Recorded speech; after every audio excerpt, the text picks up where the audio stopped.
अब वर्णों का उच्चारण स्थान, इसको समझिए। आप जानते हैं कि संस्कृत व्याकरण में जो वर्ण है, वर्णों की कुल संख्या 48 है और उस वर्णों को 3 भागों में बांटा गया है, स्वर वर्ण, व्यंजन वर्ण और अयोगवाह, जिसमें आप लोग जानते भी है कि स्वर वर्ण 13, व्यंजन वर्ण 33 और अयोगवाह की संख्या 2 है। तो ये जो 48 वर्ण है, ये 48 वर्ण हमारा जो ये देख रहे हैं, ये मुख का सारा भाग, इन्हीं सब में स्थान है, उच्चारण स्थान है और अलग अलग जगह से अलग अलग अक्षर का उच्चारण होता है। ये जो कंठ है, जिसको गला कहते हो, गला से कुछ अक्षर का उच्चारण होता है, ओंठ से कुछ अक्षर का उच्चारण होता है, दांत से कुछ अक्षर का उच्चारण होता है, दंत। मान लीजिए जो बूढ़ा अवस्था में जिसका सारा दांत झड़ गया है, उसको अगर अक्षर बोलने के लिए कह दो, तो जो अक्षर दांत से बोले जाते हैं, अगर उसके मुंह में दांत नहीं है तो नहीं बोल पाएगा, वो तोतला की तरह बनेगा, वो तोतला सेठ कहलाएगा। उसी तरह से ये जो ओंठ है, मान लीजिए किसी का ओंठ कटा हुआ है और उसको ओंठ के स्थान से कुछ अक्षर बोले जाते हैं, जैसे ऊ, औ, प वर्ग, प वर्ग मतलब प, फ, ब, भ, म। तो इसमें कैसे ओंठ लपक रहा है, आगे बढ़ रहा है, और जिसको ओंठ ही नहीं है तो ओंठ के स्थान से बोलने वाले शब्द नहीं बोल पाएंगे। ये कंठ, तो मुख के जिस भाग से, प्यारे विद्यार्थी जी ध्यान दीजिएगा, मुख के जिस भाग से वर्णों का उच्चारण किया जाता है उसे कहते हैं वर्णों का उच्चारण स्थान। और उच्चारण स्थान जो है मुख्य रूप से 8 प्रकार के होते हैं संस्कृत में, ध्यान रखिएगा, संस्कृत में, हिंदी की बात नहीं कर रहा हूं, संस्कृत में उच्चारण स्थान जो है मुख्य रूप से 8 प्रकार के होते हैं। हिंदी में उच्चारण स्थान मुख्य रूप से 6 प्रकार के होते हैं, लेकिन संस्कृत में उच्चारण स्थान 8 प्रकार के होते हैं। ये जो ईश्वर ने हमारा जो कह सकते हैं कि ये जो साउंड बॉक्स है, ये पूरे शरीर का जो ये साउंड बॉक्स है प्यारे विद्यार्थी जी, इसमें 8 स्थान है और उन स्थानों से अलग अलग अक्षर का उच्चारण होता है। तो चलिए अब देखते हैं कि किन उच्चारण स्थान से किस अक्षर का उच्चारण होता है, क्योंकि इनसे संबंधित भी क्वेश्चन एग्जाम में पूछे जाते हैं, जो बहुत ही इंपॉर्टेंट है। हिंदी में भी पूछे जाते हैं, संस्कृत में भी पूछे जाते हैं, तो अगर यहां भी याद हो जाएगा तो हिंदी में भी काम करेगा। तो देखिए यहां ये सारे जो आप देख रहे हैं, ये सारे के सारे हैं प्यारे विद्यार्थी जी उच्चारण स्थान। और ये जो आप देख रहे हैं इधर वर्ण, ये किस स्थान से कौन सा वर्ण का उच्चारण होता है वो है। जैसे कंठ, प्यारे विद्यार्थी जी कंठ, जिसको कंठ कहते हैं या गला भी कह सकते हैं, गला, कंठ को गला ही नहीं कहते हो, कंठ, जिसको कंठ भी कहा जाता है व्याकरणिक भाषा में, कंठ। तो कंठ, कंठ, तो कंठ से बोला जाता है अ आ, स्वर वर्ण में अ आ।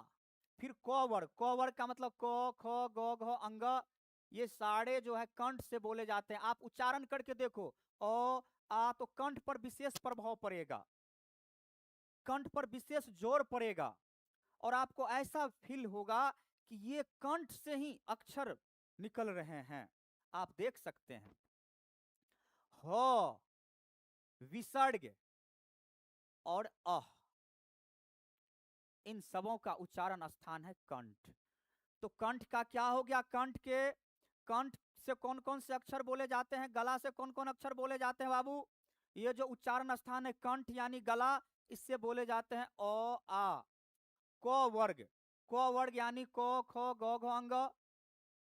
उसके बाद ह, अ या विसर्ग। उसके बाद देखिए तालु, ये तालु क्या होता है प्यारे विद्यार्थी जी, तालु क्या होता है, तो आपका तालु जो है ये मुंह के अंदर में जो देख रहे हैं, जीवा के साइड वाला भाग इधर से, वो तालु होता है। तो तालु, जिसको तालव्य कहते हैं, तो ई, आप उच्चारण करके देखिए ई, तो उस पर प्रभाव पड़ेगा, ऊपर नहीं, जी के ऊपर वाला भाग तो मूर्धा हो गया, जी के ऊपर वाला भाग तो मूर्धा हो गया, लेकिन जी के जो जस्ट सटे हुए आगे वाले भाग हैं वो क्या है, वो तालु है। तो तालु का ई, दीर्घ ई, चौ वर्ग यानी चौ, छ, ज, झ, य, ये सारे बोले जाते हैं तालु से, और य तालव्य स। तो ध्यान रखिएगा, तालु जिसको तालव्य कहते हैं, उन स्थानों से बोले जाते हैं अक्षर ई, दीर्घ ई, यानी ह्रस्व ई, दीर्घ ई, और चौ वर्ग तथा य और तालव्य स, ये सारे बोले जाते हैं। और स्वर वर्ण में देख लीजिए, ह्रस्व और दीर्घ ई बोले जाते हैं। कभी कभी क्वेश्चन वैसे भी घुमा करके पूछ देता है कि तालु से, तालु उच्चारण स्थान से, प्यारे विद्यार्थी जी, तालु उच्चारण स्थान से कौन से स्वर वर्ण बोले जाते हैं, और ऑप्शन में दे देगा, ऑप्शन में दे देगा अ, आ, ह्रस्व ई, या दे देगा री। तो आपको ध्यान में रखना है ह्रस्व ई, दीर्घ ई। तो लाइव सेशन से जुड़े हुए सभी विद्यार्थी जी, शहनवाज जी, आनंद जी, खुशी जी, करिश्मा जी, बबलू जी, मुमताज कुरैशी, सभी का स्वागत है। Good evening, good evening Mumtaz ji. देखिए अब आप लोग तो समझ गए तालु से कौन कौन से अक्षर का उच्चारण होता है, समझ में आ गया आप लोगों को। अब चलिए आगे प्यारे विद्यार्थी जी, आगे देखिए मूर्धा। तो मूर्धा जिसको मूर्धन्य कहते हैं, जीवा का जो ऊपर वाला भाग है उसको मूर्धन्य कहते हैं, उससे बोले जाते हैं री। टो वर्ग, टो यानी टो, ठो, डो, ढ, मूर्धन्य नो, रो, मूर्धन स, और ये लो, ये लुप्त हो गया है, ये जो है लुप्त हो गया है, ये अब इनका प्रयोग नहीं होता है, ध्यान दीजिएगा। दंत जिसको दंत्य कहा जाता है, तो दांत से होता है तो वर्ग, यानी तो, थो, दो, ध, नो, लो, सो और लिरी, ये सारे अक्षर दांत से बोले जाते हैं, जिसको दंत्य कहते हैं। तो उच्चारण स्थान हो गया दंत्य। अब मान लीजिए 60 साल का कोई बुजुर्ग है, बुढ़ा है, और उन्हें कह दो कि बाबा थ बोल के बताइए, तो वो जो है तोतला बन जाएगा, वहां थ नहीं बोल पाएगा। ज्यादा उनको परेशान नहीं करना, नहीं तो फिर उनकी लाठी भी पड़ेगी पिठवा पर। तो आपको याद रखना है, उनसे बुलवाने के चक्कर में कहीं मार मत खा लेना। और यहाँ ओष्ठ जिसको ओष्ठय कहते हैं, तो ओष्ठ से बोले जाते हैं उ, यानी ह्रस्व उ, दीर्घ उ, प वर्ग। ओष्ठ से उ, औ, प वर्ग। आप देख लो ना, उ जैसे बोलते हो तो आपका औठ किस तरह से आगे बढ़ता है। तो उ, औ, प वर्ग जो है, प वर्ग यानी प, फ, ब, भ, म, ये सारे बोले जाते हैं औष्ठ से, जिसको औष्ठ्य कहते हैं। नासिका, नासिका यानी नाक से, तो नाक से बोले जाते हैं, ध्यान दीजिएगा, ये प्रत्येक वर्ग के 5वें अक्षर नाक से भी बोले जाते हैं, ध्यान दीजिएगा। प्रत्येक वर्ग के जो 5वें अक्षर है, जैसे क वर्ग का यह अंतिम अक्षर है अंग, ये च वर्ग का अंतिम अक्षर है य, ट वर्ग का अंतिम अक्षर है मूर्धन्य, त वर्ग का न, और प वर्ग का अंतिम अक्षर है मो। और उसके बाद अनुस्वार।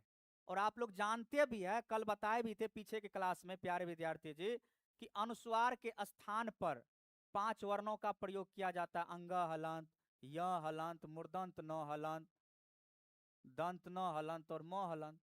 तो बहुत आसान सा है। तो अनुस्वार के स्थान पर इतने अक्षर का प्रयोग किया जाता है, जानते हैं आप लोग। तो अनुस्वार का भी उच्चारण स्थान जो है, अनुस्वार का भी उच्चारण स्थान नासिका यानी नाक से होता है।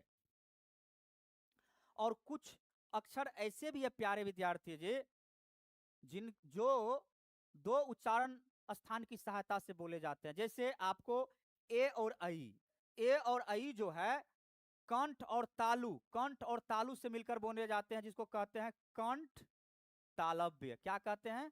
कंठ तालव्य। कंठ जोड़ तालु को क्या कहेंगे? कंठ तालव्य कहेंगे।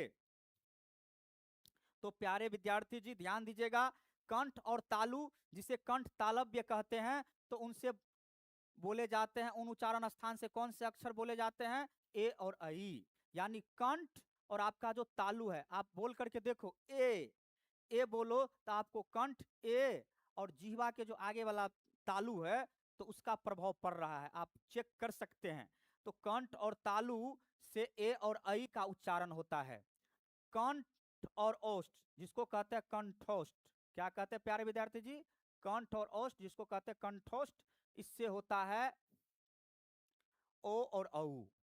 ओ और औ का उच्चारण स्थान कंठ और ओष्ठ की सहायता से होता है, जिन्हें कहते हैं कंठोष्ठ। अब देखिए एक और है ये दंतोष्ठ। ये तो 8 हो गया मुख्य रूप से, ये अतिरिक्त में संस्कृत व्याकरण में इसका स्थान अतिरिक्त रूप से दिया गया है।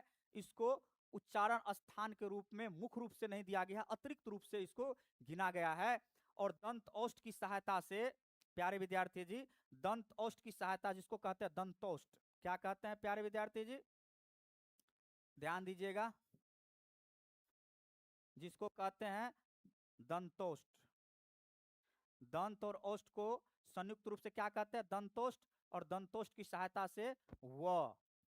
और बहुत बार ये क्वेश्चन में पूछ दिया है कि व का उच्चारण स्थान क्या होता है। तो व का उच्चारण स्थान क्या होता है प्यारे विद्यार्थी जी?